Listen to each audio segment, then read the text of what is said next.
ask him. So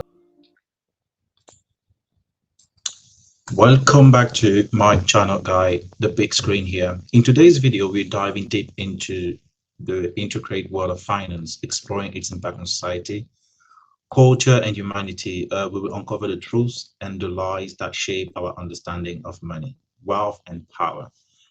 Join us as we unravel the hidden forces at play in our economic system and discover how they influence our daily lives.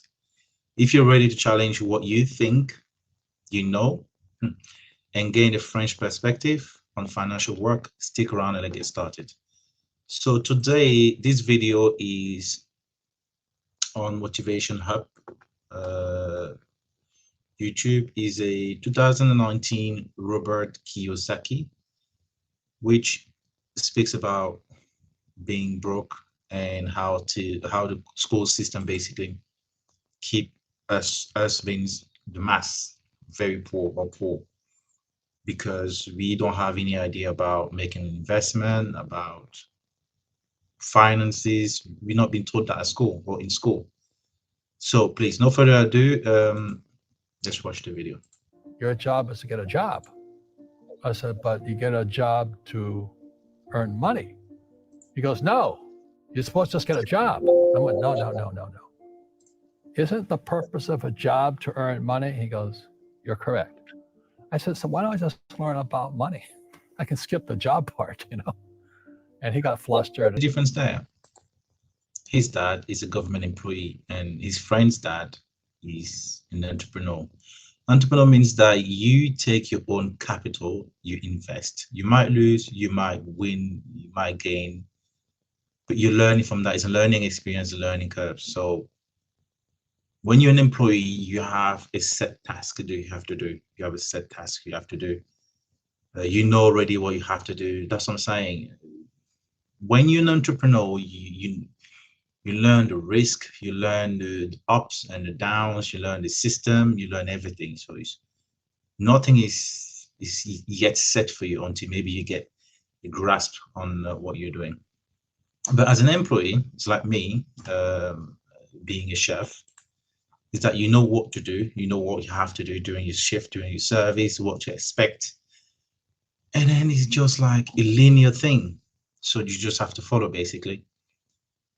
But as an entrepreneur, you don't know because the market is not the same tomorrow. Even in restaurant or hospitality, it's not the same. You're gonna have months and days and weeks where you're gonna be busy. You're gonna have day where you're gonna be dead. Year you're gonna be dead. Year you're gonna be extremely busy. So as an entrepreneur, you learn all these ups and downs and how to maneuver around them. So I think when he said, I think when his dad put the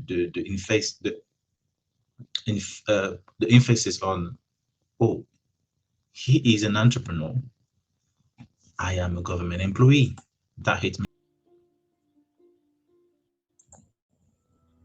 I've had financial crashes. I've had people stab me in the back, but they're all good because I grow from it. That's spirituality. Yeah.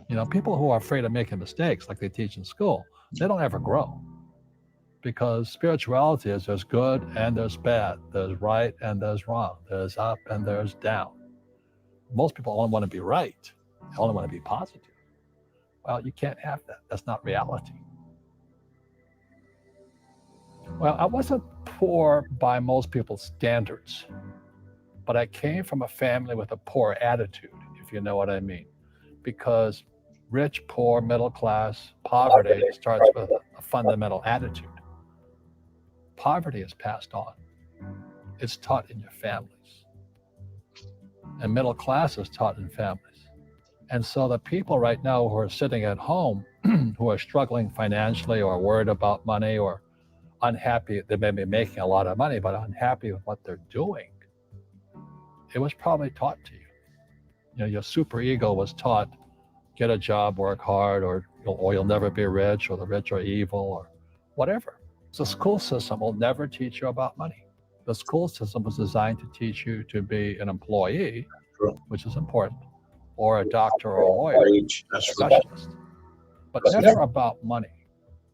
And what most people lack is real business knowledge, like accounting, like debt, like taxes. You got to know that stuff, but they don't teach it in school to anybody.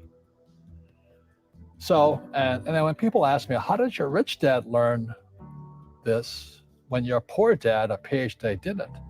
And the answer is very simply, my rich dad, who's my best friend's father, his father died when he was 13. So his rich dad had this family business at 13 to run. So he had to drop out of school, which was his blessing. There's the blessings, and sometimes a blessing doesn't look like a blessing, but it turned out to be a blessing. And then his teachers became his bookkeeper, his accountant, his attorney, his banker, his real estate agents. So he has what I call real teachers, not these fake teachers in school. You see, most teachers in school, they're out of ethics. They teach subjects they themselves don't practice. Or they themselves don't even understand. That they themselves don't even understand.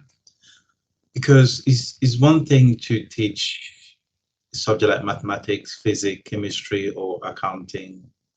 Then it's another thing for you to be able to say, okay, out of my school hours, I'll do a bit of accounting for a little run up corner shop and stuff like that.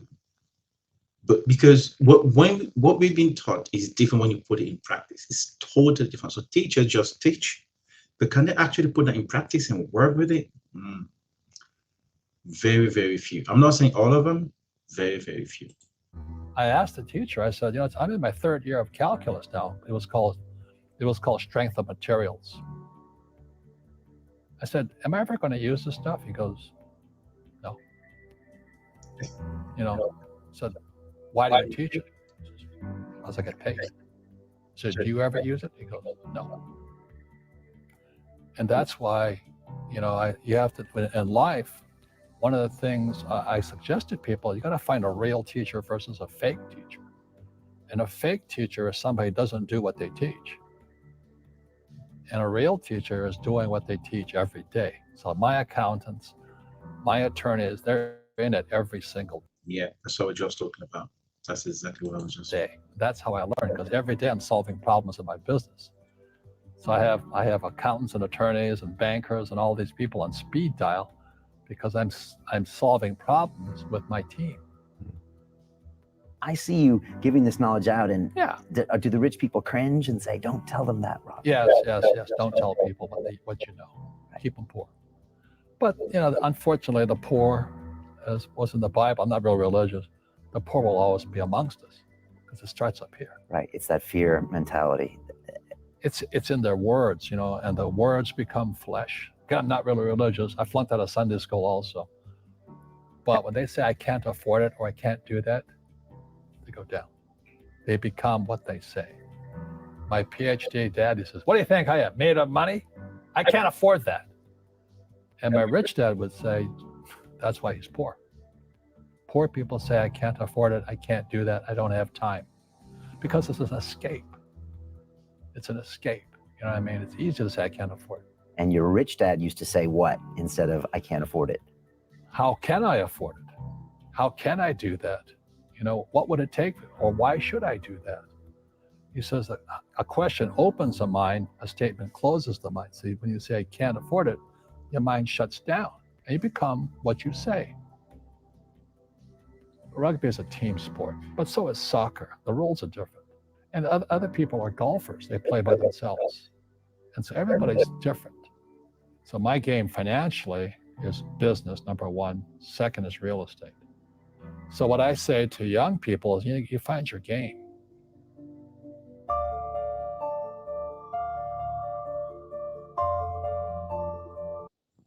This was another great video, and brought to you by the big screen. But the video, I took it from Motivation Hub. If you want to go and follow Motivation Hub. So thank you guys for today's video. We learned how to open our mind, our brain into new possibility instead of closing it into maybe looking into new possibilities. So that opens up a lot of things or closes a lot of things as well. So I think it's better to say, how can I do this? How can I improve this? How can I make this better?